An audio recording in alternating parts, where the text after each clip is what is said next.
Welcome to Pindar Poetry. We hope you learned something new. You begin by confirming the trailer model and coupling in the garage so you avoid mismatches. Drive up slowly and align your truck centerline with the trailer.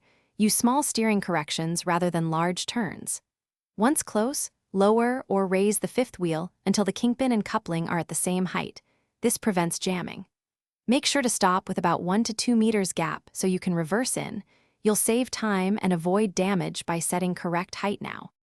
You now reverse slowly, watching your camera or using the external camera to guide the kingpin into the coupling, because vision matters more than speed here.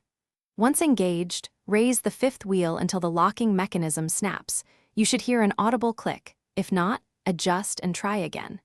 Next, attach electrical and air lines, then check the dashboard indicators and brake pressure to confirm power and brakes function. If lights or air fail, reconnect and inspect hoses before driving away. You finish with a tug test.